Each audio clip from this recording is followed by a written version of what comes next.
Hey guys, Alex Newman here with the New American. We are at the U.S.-Mexico border, and we are with a very special guest, Joshua Macias. He is the founder of Veterans for America First, also the founder of End27.org, working to prevent veteran suicides. He is, of course, a veteran himself. Joshua, thanks very much for being with us. Thank you, brother. Earlier today, we were talking at breakfast, and you told me something that I really wanted to ask you more about. You mentioned that you think that the reason all these vets are committing suicide, that there's an element of an agenda here. Talk about that a little bit. Well, for sure. Thank you again for your community and for listening and taking the time to really look into the veteran plight that has been plaguing our country for decades, right? What we have found in our research is that when you see things that continually happen in rhythm, there's an intelligent design. Okay. Our data showed that we were losing veterans at a 10% compounding increase since it came out with the statistics over a decade ago, that it was 2017, then 2022, and 20 veterans. They go back and forth. But what we kept seeing is that the reason that compounding increase was happening every year was that it wasn't just callous indifference, right? People would think, oh, they just don't care about our community. And in part, that's true. But there was an intelligent design to eradicate and to shave off the real programs and the real solutions that are here and available to us to reduce the veteran suicide and this veteran plight that's plaguing our nation. To the point now that we are losing the same amount of the 1% who served for our country, the best and brightest, to the murder rate of America. This is the first time that this has ever happened, that we can, when you speak about murder rate in America, and now you look at veteran suicide and self-inflicted wounds are at the same measure. So this is far beyond even what it used to be when we said this, when we started N27 program, which led to Executive Order Prevents and really eradicating this plight and this blight in the history of America. When America, red, white, and blue, said, we will do everything to make you whole again. That was a contract when we put our hand on the Bible and we signed our lives away, as I did when I was 17, that they would make us whole again. And this is not what the VA is doing. This is not what the system is doing to make a veteran whole. And that is what we are all speaking about and educating, just like the tree of life, that without roots, you can't have fruits into the community. So we analyze this in four different ways, four different pillars. One being housing. We need to take care of the veterans and provide the housing solutions. We have to then look at the whole veteran, the mental, spiritual, physical, emotional well-being, which is like the trunk of the tree. And then you look at the branches that then hold the fruits by having the right job and the right income to provide sustenance to the roots. And from that point, you can then engage with church, with fellowship, and a faith-based initiative to produce fruit in the community. And our veterans need to produce fruits. If they are fruitless, just like any other tree, you then think that it's time to cut it down. And that's when self-inflicted wounds start to occur, compounding to the point that the veteran is no longer alive. So how do you guys feel that that should be accomplished? I mean, and I know you guys are working on this now. How do you guys work to help veterans produce fruit and keep them out of those kinds of self-destructive behaviors? That's a really good question. So it really does start with ensuring that they have proper roots. And many times we see now, more than any time in history, where they're just kicking out service members without any, quite frankly, quantitative results and how they're going to pull them into community. So our solution is quite simply, one, pull them into community. But first you have to have communities to pull them into. And that's where Net Zero for Heroes, our for-profit organization, is providing housing for veterans and first responders and helping them to have 100% financing in that new construction with net zero houses.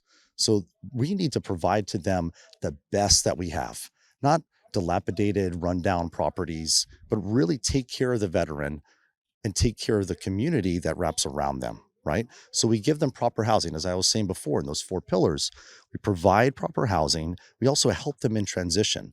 And that's where vet hosting comes into play. Other veterans can host their house, host their apartment that they have to a transitioning veteran.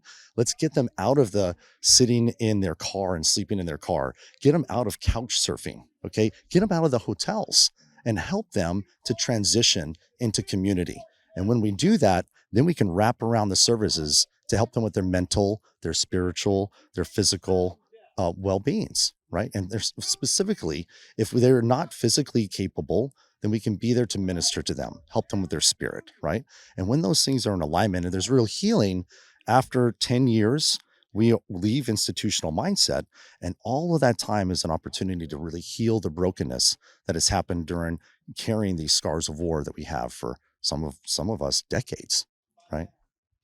Wow, that's fascinating, Joshua. And one of the other things that I really wanted to ask you more about, you talked about the core of veterans in America who love their country, who are connected to their family, and what an obstacle they would be to any kind of hostile foreign power or any effort to overthrow our system of government. I mean, you kind of argue that that would make them a target. Talk about the importance of our veterans for the cohesion of our nation, for the national security of our nation, for the prevention of hostile forces on our soil, and so on. That is a really good statement. Yes. So when you look at the demographic of our community, right, shifted in Vietnam from one where there was a necessity for war and people were given these numbers and then had no choice but to serve, to an all volunteer service. So we lowered the amount of service members down to an elite fighting force. Then now for 40 years, we've been fighting Wahhabis and keeping at bay the enemies of our country and of our state, right?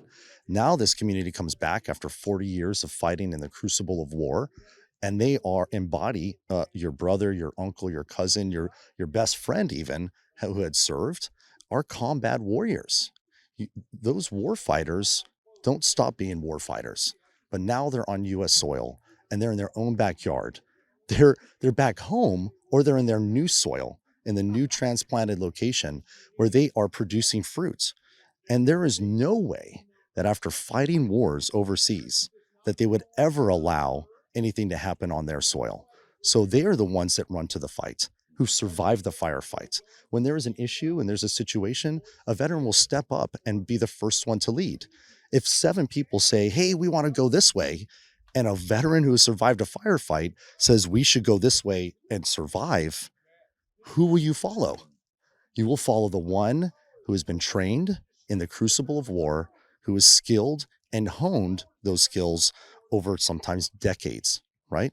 And those are veterans that are willing to continue to give to community and want to be there to serve. And that is why we share this as a faith-based conversation, because those who are willing to die for their friends, okay, we're going to say, hey, you died for your friend. But what about those who are willing to die for people they don't even know? And that is our military. That is the spirit of service. When we say thank you, and for those of us who served, and why we started the foundation, we use Serve Foundation, why the N27 program is so important, and it's at the very soul and the why of the for-profit businesses, the vet-made businesses like Taking America Back, the other vet businesses like Net Zero for Heroes, and we're all coming together around that why to embrace our veterans and ensure that the core, the very nucleus of America, the very center of our country, the very heart and soul of America is protected. And then we look to our first responder counterparts, which are 35% are veterans.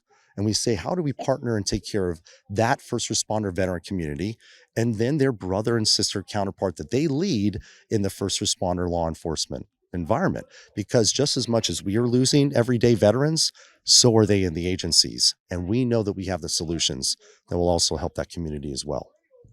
That's awesome, Joshua. Before we let you go, any final thoughts you have, any wisdom you want to share? And also, please give us the websites, how people can get involved and follow what you're doing. Thank you so much. This is not a red and blue conversation.